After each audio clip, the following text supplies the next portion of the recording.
مهدی ادركنا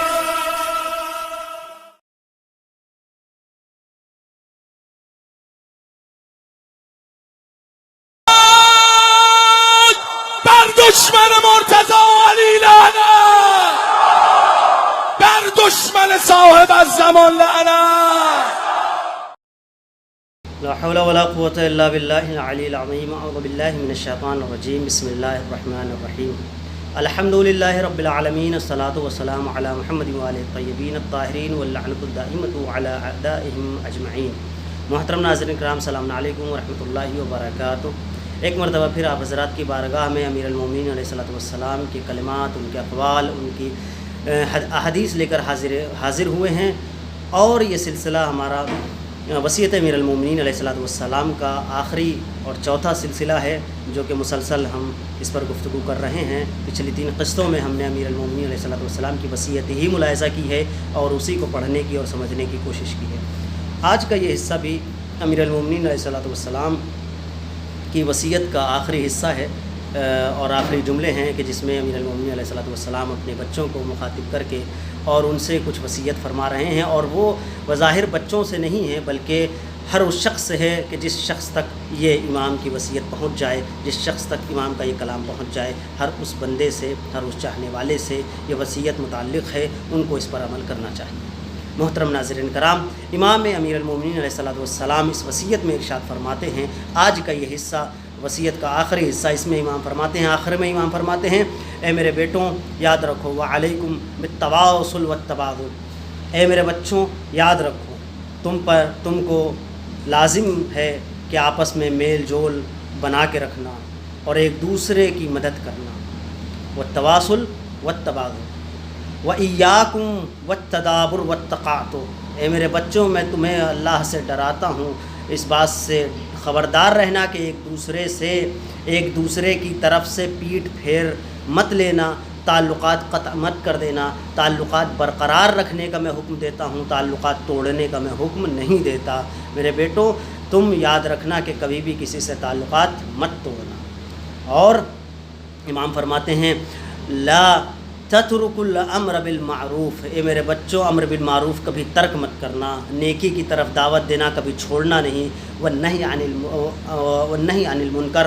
اور برائی سے منع کرنے سے بھی کبھی اپنے آپ کو باز نہ رکھنا، ہاتھ نہ کھینچنا.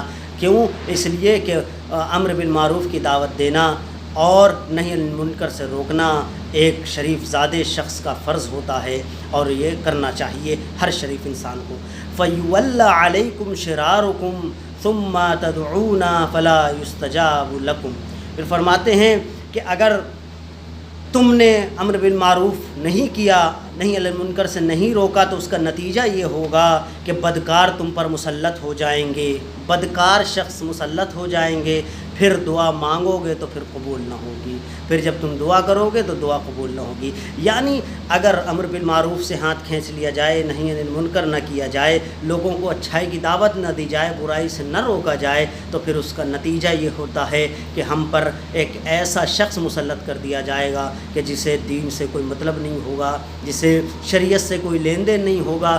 بس اس وقت عالم یہ ہوگا کہ اس سے پناہ چاہو گے تو پناہ نہیں مل پائے گی، اور خدا سے دعا کرو گے تو دعا قبول نہیں ہوگی. محترم ناظرین کرام، یہ بہت بڑا جملہ تھا جو امام علیہ الصلوۃ والسلام نے اپنے بچوں کو فرمایا.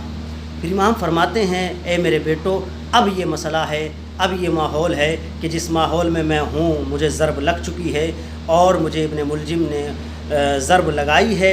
میرے بیٹو یاد رکھو، یا بنی عبد المطلب، یا بنی عبد المطلب، لا الفینکم تخوضون دماء المسلمین. اے میرے بچوں یاد رکھو کہ یا بنی عبد المطلب، لا الفینکم تخوضون دماء المسلمین خوضا تقولون قتل امیر المؤمنین الا لا تقتلن بی الا قاتلی. مولا اس جملے میں فرما رہے ہیں: اے فرزندان عبد المطلب، اے عبد المطلب کے بیٹوں، اے ان کے لاڈلوں، یاد رکھو ایسا نہ ہو کہ تم امیر المومنین قتل ہو گئے، امیر المومنین قتل ہو گئے کہ نعرے لگاتے رہو اور مسلمانوں کے خون سے ہولی کھیلنا شروع کر دو. اس لیے کیونکہ مسلمانوں کے خون بہانے کی اجازت کسی کو نہیں ہے. کیوں؟ اس لیے کہ کسی کا خون بہانے کی اجازت کسی کو نہیں ہے، کسی کو قتل کرنے کی اجازت کسی کو نہیں ہے. یہ امیر المومنین علیہ الصلوۃ والسلام نے اپنی وصیت میں واضح کر دیا ہے کہ لوگ یہ نہ کہیں کہ اسلام تلوار اور خون ریزی کا نام ہے. نہیں، امیر المومنین علیہ الصلوۃ والسلام فرما رہے ہیں میرے لاڈلو، یہ کہہ کے کہ امیر المومنین قتل ہو گئے، امیر المومنین قتل ہو گئے، تم مسلمانوں میں خون ریزی اور اس طرح سے ماحول مت کرنا، یا اس طرح کے جملے پیش کر کے لوگوں کے درمیان کوئی ایسا خلفشار نہیں ہونا چاہیے کہ ایسا نہ ہو کہ مسلمانوں کے خون سے ہولی کھیلی جائے. اور پھر امام یہاں ایک جملہ فرماتے ہیں کہ یاد رکھو میرے بدلے میں صرف میرا قاتل مارا جائے گا. مولا فرماتے ہیں الا لا تقتلن بی الا قاتلی، مجھے قتل جس نے کیا، مجھے جس نے ضرب لگائی، تو مجھ پہ ضرب لگانے کا جو اجر ہے، جو سزا ہے، وہ صرف میرے قاتل کو ملنی چاہیے. مولا ایسے عالم میں بھی مسلمانوں کی خون کی حفاظت کر رہے ہیں. مولا یہ نہیں کہہ رہے ہیں کہ میرے قتل کا نام لے کر خون ریزی مچا دو.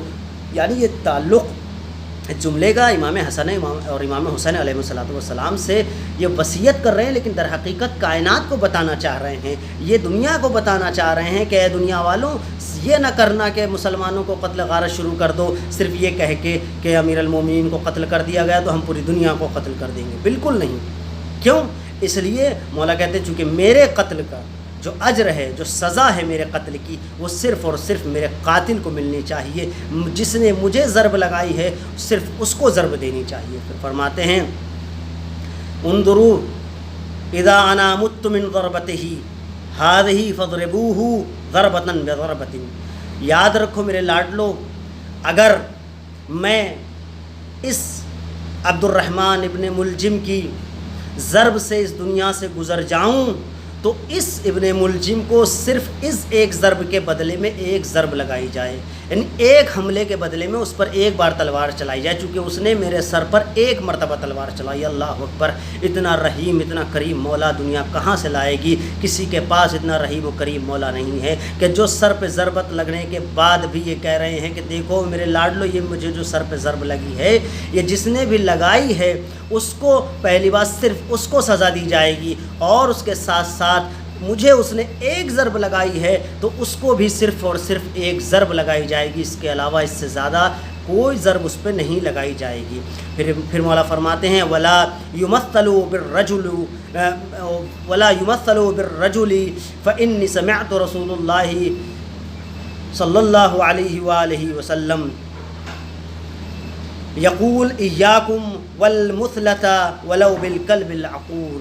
مولا فرماتے ہیں دیکھو یاد رکھو میرے قاتل کے کبھی ہاتھ پیر نہ کاٹنا، میرے قاتل کے کبھی ہاتھ پیر نہ کاٹنا، بلکہ یہاں پہ جو جملہ ہے وہ بہت عجیب جملہ ہے، ولا یمثل بالرجل، کہ یہاں پر اس کے ہاتھ پیر نہ کاٹنا، کیونکہ میں نے رسول سے سنا ہے. مولا ایسے عالم میں جب سر پہ ضرب لگ چکی ہے، پریشان حال ہیں، سر دوپارہ ہو چکا ہے، خون میں تر ہیں، مولا کی ریش مبارک خون سے آلودہ ہے، اور ایسے ماحول میں جب چاہنے والے رو رہے ہیں، گھر پہ آہو بھوکا ہے، ایسے ماحول میں مولا فرما رہے ہیں اے میرے بیٹوں یاد رکھو، میرے چاہنے والوں یاد رکھو، یہ میں تم کو وصیت کر رہا ہوں کہ میرے قاتل کو صرف میرے قاتل کو سزا دی جائے.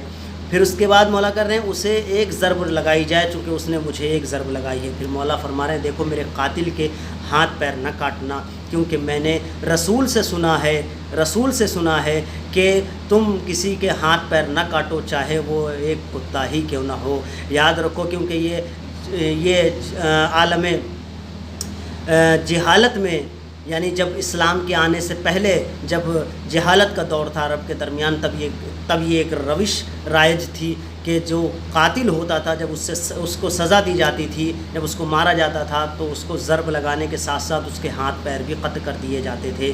تو مولا فرما رہے ہیں اپنے بچوں کو مخاطب کر کے کہ دیکھو میرے لاڈلوں، اس کے ساتھ اس طرح سے پیش نہ آنا، کیونکہ میں نے رسول سے سنا ہے، رسول نے منع فرمایا ہے کسی کے ہاتھ پیر کاٹنے کو.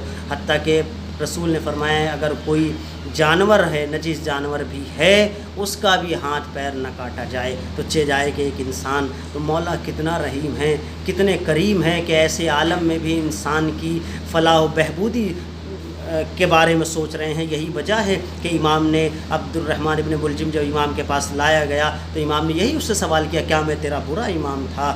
تو اس نے ایک جملہ کہا، مولا جو جہنم میں جانا چاہے اسے کوئی نہیں بچا سکتا۔ یعنی مولا اپنے قاتل سے بھی یہ پوچھ رہے ہیں ایسے ماحول میں بھی، کیا میں تیرا برا امام تھا؟ اور یہی نہیں بلکہ جو شربت جو شیر امام کے لیے آیا تھا وہ خود بھی پیا اور اپنے قاتل کو بھی پلایا۔ ایسے رحیم، ایسے کریم اہل بیت علیہ السلام کے علاوہ کائنات میں کوئی نہیں ہے۔ محترم ناظرین کرام، امیر المومنین علیہ السلام کی یہ وصیت جو میں نے آپ حضرات کی خدمت میں حصے وار آپ کی خدمت میں پیش کی ہے، امید ہے کہ ہم سب کوشش کریں گے کہ امیر المومنین کی اس وصیت پر مکمل عمل پیرا ہو سکیں۔ آج کے لیے بس اتنا ہے، انشاءاللہ پھر کل ایک دوسری حدیث کے ساتھ حاضر ہوں گے۔ تب تک کے لیے آپ حضرات کی خدمت سے وداع چاہتے ہیں۔ السلام علیکم ورحمۃ اللہ وبرکاتہ۔